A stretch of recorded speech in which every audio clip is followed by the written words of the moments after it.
The Marvels is coming out in a couple of weeks, and we found out that, as with most things, they allow people, select people, the special people, the trustworthy people, to view it in advance so that they can review it. Normally, they allow them to give their views well in advance of the movie coming out, so people can judge if they want to see this film or not. But they've taken a different approach with this film, and they've got a review embargo in place until 2 days before the film comes out. So it releases in the US on November 10th, and actually in select markets on November 9th. The review embargo does not lift until November the 8th. That is pretty close. Some people have suggested it's because there's a little cameo that they've worked in a post-credits scene, which I'll talk about in a minute, because there's a few rumors and a few ideas doing the rounds. Other people have suggested it's because the movie's just terrible and they know it's going to get slated in the reviews, and they're trying to protect it for as long as possible. That would be my pick. Yeah, I think so. Bold strategy. Bold strategy. Usually works out for all the movies that flop. Remember when they added Superman to the end of Black Adam? That really helped. Oh, yeah. I was thrilled by that. Mm-hmm. How's that Superman career working out for Henry Cavill? Yeah, they fired him afterwards. So, yeah, it didn't work out very well. Although Black Adam probably is going to make the most money out of all the DC movies. I think we can guarantee that at this point. Or this latest crop, anyway, for sure. Yeah, I saw I mean, we'll get into it. I saw the rumor of like who's going to be at the end of the Marvels. You could bring back Robert Downey Jr. It's not going to help this movie at all. It's been reshot 3 times that we know of, and then cut down from a 2-hour, 20-minute movie to, without credits, 88 minutes. 88 minutes, which is probably still too long, but I am grateful that I won't have to sit through an entire film for that. But I remain excited. I am probably the most excited person for this film on the planet. And I am counting down. I've got like, it was like, just like when I was getting out of prison, I was like crossing the calendar out. It's the same thing for the Marvels. I get up in the morning. First thing I do is one more day, baby. One more day. I can't wait. It's going to be the best representation of the current state of Marvel. It really is. I think so, yeah. I'm less excited for the initial release of the film than I am for a couple of weeks down the line when we get a solid idea of the box office numbers. Well, I'm excited for all of it. I think we'll get a solid idea the first weekend. I think we'll get a pretty solid idea. I half expect this one to be ravaged by like everyone. I don't expect anyone's going to have any patience or sort of rose-tinted glasses for this. Like, nobody cares about these characters. The story isn't going to make any sense. They never do. Nobody's even going to see it. So it's like, it's just got everything is working against this film. This is a comedy of errors all mixed into one. I think that's the story. My splendid isolation, but I'm not even seeing a huge amount of preemptive defense for it either. Like, which is always the interesting thing. But when like a film is coming out and the predictable kind of people start to say, you're only going to hate it because you're all a bunch of ists and phobics. It's going to be great. It's just that you hate women, so you're not going to like it. I'm not even seeing much of that. And if they can't come out and see it, then I don't think anyone's going to go and see it. There's there's one that came out, and it was to the effect of like, well, there's been a review embargo in place, and it's going to spark the usual round of conspiracy theories from the usual suspects. That was the only article that I could find that tries to run some sort of defense for this film. I would have assumed that the old dependables like the Mary Sue and stuff will just give this 10 out of 10 regardless of how good or bad it is. Maybe. Like, they will run defense for it no matter what. Maybe they'll have their own issues with it. Maybe they'll say like this was a bad spotlight for these women and they deserve better or something. There's one issue they're going to have is Carol Danvers is in a very heteronormative relationship. And they've already written articles about that. Because they had coded her differently. I don't really care how they code Carol Danvers in the MCU, but that was brought up. So I wouldn't be surprised at all. To Little Platoon's point, I think the biggest story here is like just the pure apathy for this thing. I mean, there's other than abject mockery, there's no anger behind it. I mean, the damage has so been done to the MCU that we are entering the apathy phase, or we're well beyond it at this point. And it's just like the long, slow dwindling of a franchise that we used to love a half a decade ago. Because we're going on about a half a decade without a really good Marvel movie. Yeah. Maybe one Guardians, but does it really count because that's such a holdover? I don't think it can. And as well, like this whole thing kicked off in 2008. That's 15 years ago. Yeah, that's a good So run. you said 50 then. I was like, geez. Well, up until How old am I? 2018, 19. Give it some time more. Somebody said I was a Debbie Downer for the way that I said it was going to happen. I feel like more like a Rachel realist. Okay, this is the reality of the MCU right now, and I think it's going to get a whole lot worse.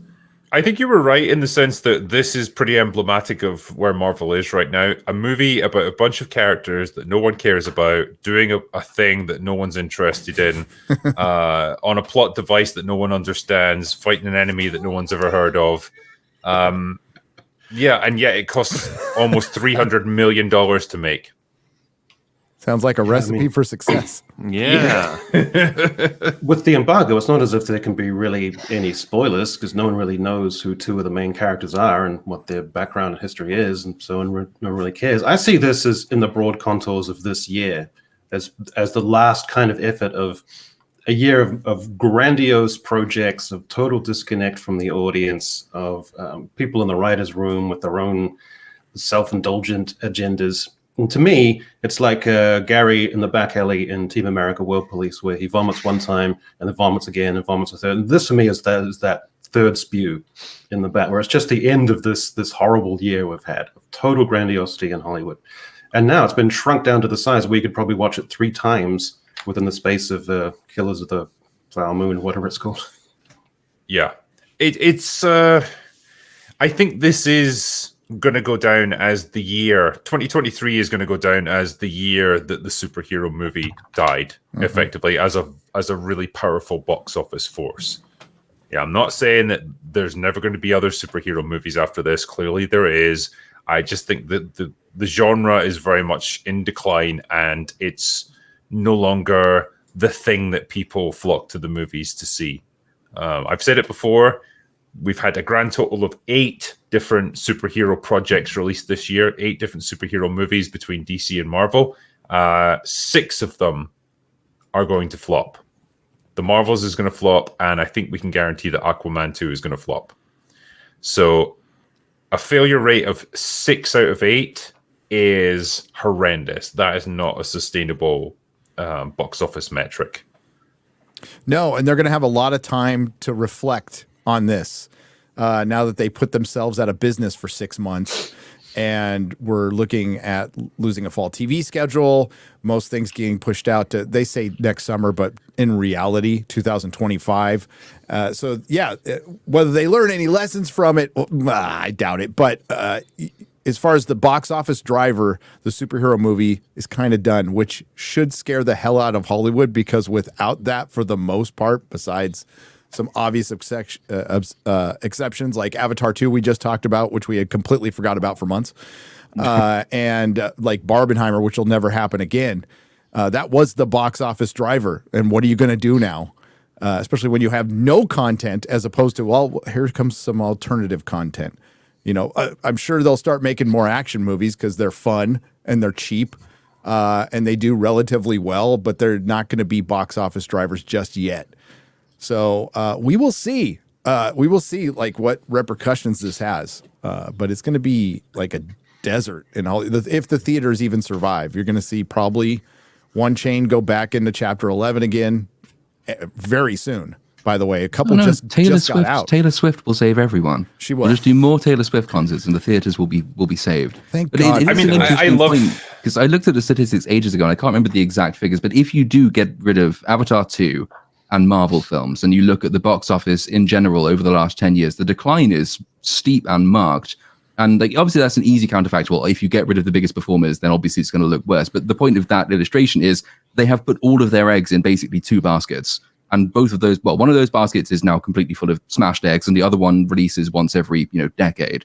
So what are you going to do in the interim when you don't have these great, numbers driving things coming in anymore? And it's also sort of indicative of the lack of planning. That's the studio problem. That's the writing problem. You would think, or you'd hope maybe someone somewhere would take the strike as an opportunity to stand back and say, right, let's reevaluate and get some clearer sense of direction, even if it's just in our head canon, so we can structure ourselves going forward and maybe have a coherent universe. There was a Marvel official timeline book, I think, released last week or the week before, and Kevin Feige did an interview around that and said, yeah, the timeline's a mess, but like eventually it's all going to coalesce and all these timelines will smash together and it'll have something to do with the TVA. I'm sitting there thinking, you don't have a clue what's going on, do you? That's why you've like your next big release has 3 protagonists and 2 of them no one's heard of. It's all good planning. This is why people are already talking reboot.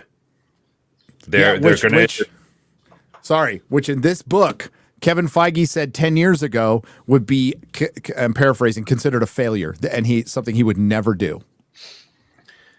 Oh yeah, how the worm has turned. I mean, you can see how they get to this point because comic books do it. Like DC have done it when they had like Crisis on Infinite Earths. It's just like when things get so convoluted and it's like, right, okay, we've overwritten our own lore so many times. We've messed around with the timeline so many times. It's so convoluted. Let's just wipe the slate clean and start again. I can see them doing that, but I can't see the enthusiasm being there again. You know, if they were to say like right now, like the Marvels is going to be the last in the current timeline, the current iteration of the MCU, we're starting over. We're going to start over with another Iron Man or another Fantastic Four or something like that. I just don't think the interest would be there because people are just burned out with it. We've had this for 20 years now. It's enough.